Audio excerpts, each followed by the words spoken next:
I'm Cameron, and I grew up in the shadow of a star. That star was my older sister, Lily. Our house was always filled with people aunts, uncles, cousins, you name it.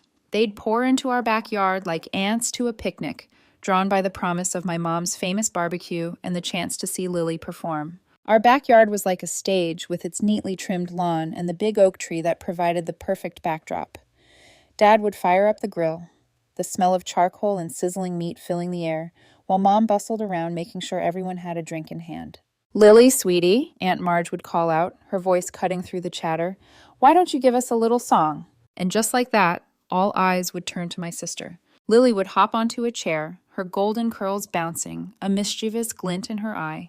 She'd clear her throat dramatically, and then magic. My heart will go on, she'd warble, doing her best Celine Dion impression. The adults would go wild, clapping and cheering like they were at a real concert. Mom and Dad would beam with pride, Dad often wiping a tear from his eye. Meanwhile, I'd be off to the side, trying to blend in with the bushes. It's not that I didn't want to join in, but every time I opened my mouth to sing, it sounded like a cat being strangled. And poetry? Forget about it. The words would tangle on my tongue, leaving me red-faced and stammering. I'd heard my relatives whisper that I'm so unlike my sister. It wasn't just the relatives. Mom and Dad made it clear who the star of the family was. While Lily got shuttled from dance classes to singing lessons to art workshops, I was left to my own devices. Not that I minded much. I found solace in the dusty old books that lined our shelves. The only person who seemed to get me was Great Aunt Maggie. She'd find me hiding behind the garage or up in the treehouse, nose buried in a book. What adventure are you on today, Cameron? She'd ask, settling down beside me. I'd look up, grateful for the interruption. Oh, just reading about ancient Egypt, I'd say, showing her the cover of my latest find. Maggie would nod, her eyes twinkling. You've got a good head on your shoulders, girl. Don't let anyone tell you different. Those moments with Maggie were like a balm to my soul. She didn't expect me to perform or be anyone other than who I was. With her, I could just be Cameron, the quiet, bookish girl who preferred the company of paper and ink to the chaos of family gatherings. But as much as I cherished those moments, they couldn't erase the sting of being the forgotten child.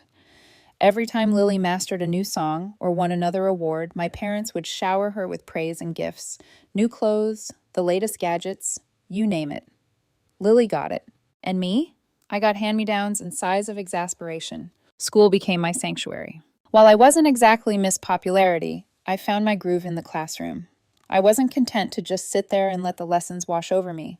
No, I was determined to understand every single thing the teachers said. Mrs. Thompson, I'd say after class, my voice quiet but steady, could you explain that bit about mitosis again? I didn't quite get it. She'd smile, obviously pleased by my interest. Of course, Cameron. Why don't we go over it together? If a teacher couldn't spare the time, I'd ask for book recommendations. Soon my backpack was always bulging with extra reading material. I'd stay up late, poring over those books, determined to master every subject. All that hard work paid off. By the time I hit high school, I was top of my class. For once in my life, I was the best at something. I even made a few friends, other bookworms, who didn't mind my quiet ways. As graduation approached, our house became Lily Central. Mom was constantly helping her put together her portfolio for the advertising and PR program at some fancy college. Oh, honey, this campaign idea is perfect, Mom would gush, looking at Lily's work. You're so talented. I'd roll my eyes and retreat to my room, burying myself in my studies. But one night, during yet another family dinner devoted to Lily's college plans, something in me snapped. I'm going to college too, I blurted out. I want to study management. The silence that followed was deafening. Then, to my shock and hurt, they all burst out laughing. Oh, sweetie, Mom said, wiping tears of mirth from her eyes. We don't have money for that. You'll need to get a job after graduation. You're just not as gifted as your sister. I felt like I'd been slapped. But I'm the top student in my class, I stammered, my face burning with anger and embarrassment. I get straight A's. I stormed up to my room and came back with my report card, slamming it on the table. They all leaned in to look, their eyes widening in surprise. Well, I'll be damned, Dad muttered, scratching his head. When did this happen? It's been happening for years, I spat. Not that any of you ever noticed. Mom at least had the decency to look ashamed. Cameron, we had no idea. But Dad cut her off. Look, it doesn't change anything. We've spent all our savings on Lily's education. There's nothing left for you, Cameron. I'm sorry, but that's just how it is. You'll go to work at my cousin Frank's restaurant after graduation." I turned and ran, ignoring their calls. I sprinted up the stairs into my room, slamming the door so hard the walls shook. As I collapsed onto my bed, sobs racking my body, I felt something inside me harden. Fine, I thought, my hands clenching into fists. If they won't help me, I'll find another way. I'll show them all what Cameron can do. The next few months were a blur. Lily headed off to college, her departure marked by tearful goodbyes and proud parental embraces. Meanwhile, I threw myself into my studies with renewed vigor, determined to graduate at the top of my class. During this time, I found myself spending more and more time with Great Aunt Maggie. Her small, cozy house became my refuge from the tension at home. One afternoon, as we sat in her sunlit kitchen sipping tea, she asked the question I'd been dreading. "So, Cameron," she said, her kind eyes fixed on me, "what are your plans after graduation?" I stared into my teacup, fighting back tears. I don't know, Aunt Maggie. Mom and Dad won't help me with college.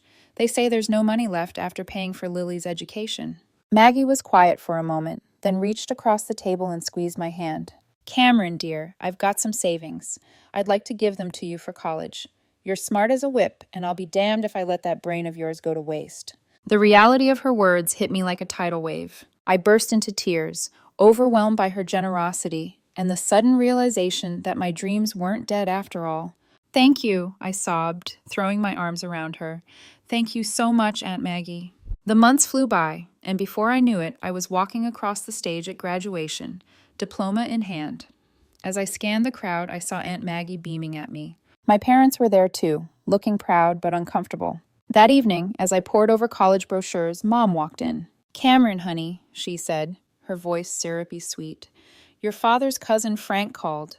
He's got a waitressing job for you at his restaurant. Isn't that exciting?" I took a deep breath. "Actually, Mom, I won't be needing that job. I'm going to college." Dad appeared in the doorway, frowning. "And how exactly do you plan to pay for that?" "Aunt Maggie is helping me," I said, my chin held high. "She's giving me her savings for tuition." The shocked silence that followed was almost comical. Then, to my disbelief, Dad's face turned red with anger. "Absolutely not," he bellowed. "If Mag's got money to spare, it should go to Lily. She needs a car for her job in advertising after she graduates next year." I couldn't believe what I was hearing. "Are you serious?" I spat. "This is my chance to get an education, to make something of myself." "Don't be selfish, Cameron," Mom chimed in. "Your sister needs that money more than you do." "No," I said, my voice shaking but firm. "This is my money now, and I'm using it for college. End of discussion."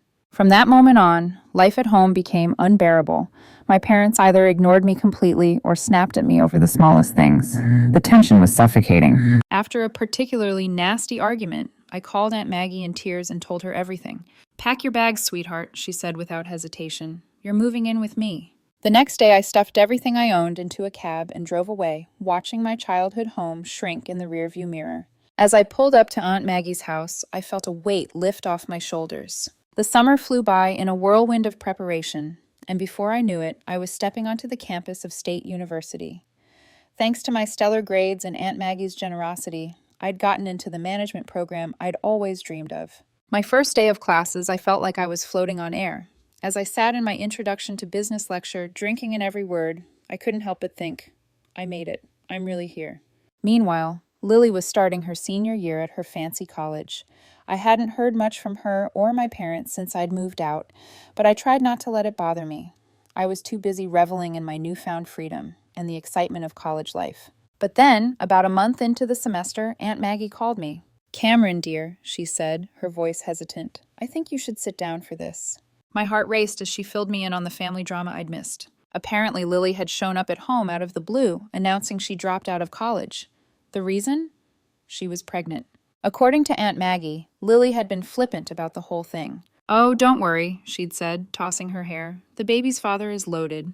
We'll be getting married soon." But the story didn't end there. It turned out Lily's boyfriend wasn't as committed as she thought. When he found out she'd been sleeping with his friend too, all hell broke loose. Now they didn't even know who the father was. Aunt Maggie sighed. I sat there, phone pressed to my ear, trying to process it all. Part of me felt a twisted sense of satisfaction. The golden child had fallen from her pedestal. But mostly, I just felt sad for Lily and the mess she'd gotten herself into. The saga continued over the next few months. Aunt Maggie kept me updated on all the gossip from the family gatherings I no longer attended. When Lily's baby was born, a DNA test confirmed her boyfriend was indeed the father. But instead of the fairy tale wedding Lily had envisioned, he simply agreed to pay child support. The final blow came when Lily, desperate for work, took a job as a waitress at Uncle Frank's restaurant, the very job my parents had tried to foist on me. As I hung up the phone, I felt a whirlwind of emotions. There was a small, petty part of me that wanted to gloat, to rub my success in my family's faces. But mostly, I just felt a profound sense of gratitude for where I was and how far I'd come. 4 years flew by in a blur of lectures, exams, and late-night study sessions. Before I knew it, I was walking across the stage at graduation, my hard-earned management degree clutched tightly in my hand.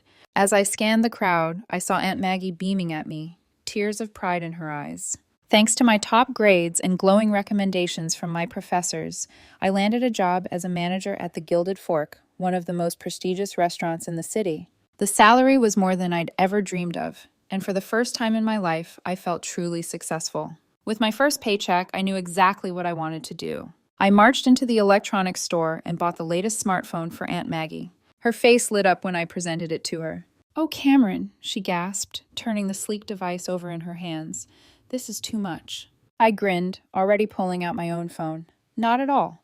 Now let me show you how to use it." Over the next few weeks, I taught Aunt Maggie the ins and outs of social media. She took to it like a duck to water, especially loving Facebook's video feature. Soon her page was filled with clips of her garden, her cat, and her infamous apple pie in various stages of creation. I'd watch her videos during my lunch breaks, always making sure to leave a comment or a like. It was our way of staying connected, even when work kept me busy. One day, as I was preparing for the dinner rush, my phone buzzed. I glanced at it, surprised to see my mother's name on the screen. We hadn't spoken in years. "Cameron," her voice was hesitant. We were hoping you might come over to talk." After a long pause, I agreed. That Sunday, I found myself standing on the porch of my childhood home, my hand hovering over the doorbell. Before I could press it, the door swung open. "Cameron!" My mother pulled me into a tight hug. "Oh, sweetie, it's so good to see you." Inside, I found my father, Lily, and a toddler I assumed was my niece. The atmosphere was tense, but not hostile, like I'd feared. "You look good, kiddo," Dad said, his voice gruff but warm. "We hear you're doing well for yourself." I nodded, still wary. "I am. I'm a manager at the Gilded Fork now." Their eyes widened at the name of the restaurant. Mom cleared her throat. That's wonderful, dear. Actually, that's part of why we wanted to talk to you." Over the next hour, they apologized for how they treated me, admitting they'd been wrong to dismiss my potential. Then came the real reason for the reunion. "Cameron," Mom said, glancing at Lily, we were wondering if you might be able to help Lily get a job at your restaurant." I looked at my sister, bouncing her daughter on her knee. She wouldn't meet my eyes. "I'll see what I can do," I said finally. "No promises, but I'll ask." True to my word, I spoke to Mr. Reeves, the restaurant owner, about Lily. To my surprise, he agreed to give her a shot as an administrator. Lily started the following week. I watched her closely, half expecting her to fail or cause drama. But to my shock, she excelled. She was punctual, efficient, and the customers loved her charm. As the weeks passed, I found myself relaxing around her. We weren't best friends by any means, but we developed a cordial working relationship. Just when I thought I had everything figured out, the universe decided to throw me another curveball, this time a positive one. Mr. Reeves called me into his office one day. My heart raced, wondering if I'd done something wrong. Instead, he grinned at me. "Cameron, how would you like to help me expand the business?" Before I knew it, I was overseeing the opening of not one, but 3 new restaurants. My days became a whirlwind of staff meetings, menu tastings, and number crunching. It was exhausting, exhilarating, and everything I'd ever dreamed of. The promotion came with a significant pay bump, and suddenly I found myself with more money than I knew what to do with. That's when the calls from my parents started. At first, it was just small things. "The roof is leaking," Mom would say, her voice hesitant. "We were wondering if you might be able to help out a little." I was surprised at how good it felt to say yes, to be able to solve their problems with a simple transfer of funds. It started with the roof, then it was a new water heater, and before long, I was funding a complete home renovation. As their financial situation improved, thanks to my monthly allowance, the infamous family parties started up again. But this time, when I attended, things were different. "Have you heard about Cameron's latest project?" Mom would gush to the relatives. She's opening a new restaurant downtown. We're so proud of her." I'd catch Lily's eye across the room, and she'd give me a small smile.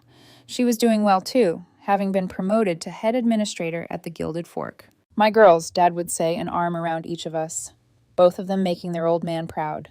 Part of me wanted to be bitter, to remind them of how they treated me before, but a larger part reveled in the warmth of their approval, something I'd craved for so long. As I drove home that night, I felt a sense of contentment wash over me.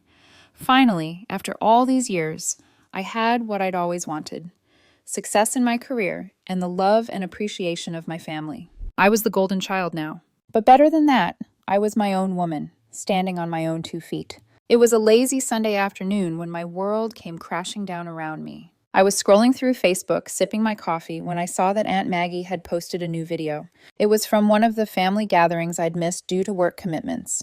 Smiling, I clicked play, expecting to see the usual scenes of laughter and merriment. What I saw instead made my blood run cold. There, in living color, were my parents, their faces flushed with alcohol and self-righteousness. "And Cameron, that ungrateful little freeloader," Mom was saying, her voice slurred but unmistakable. "She barely gives us anything. We're not made of money, you know." Dad chimed in, his face red. "That's right. We're doing just fine thanks to our Lily. She's the one keeping that fancy restaurant afloat. Cameron just rides on her coattails." The video continued with various relatives nodding along, some even adding their own criticisms. Lily sat in the corner looking uncomfortable but not contradicting them. As the video ended, I sat there stunned. How could they? After everything I'd done for them, all the money I'd given them, how could they turn around and say such awful, untrue things? With shaking hands, I scrolled down to the comments. There I saw a stream of messages from my parents. "Maggie, delete this video right now. You had no right to post this. Take it down immediately." But Aunt Maggie's response made me burst into tears. "I don't know how to delete videos, and even if I did, I wouldn't. It's time everyone saw the truth about how you treat Cameron.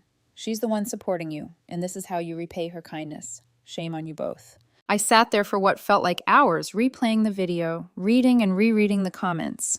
The betrayal cut deep, reopening wounds I thought had long since healed. Finally, I picked up my phone and dialed Aunt Maggie's number. "Oh, Cameron, dear," she said when she answered, her voice full of sympathy.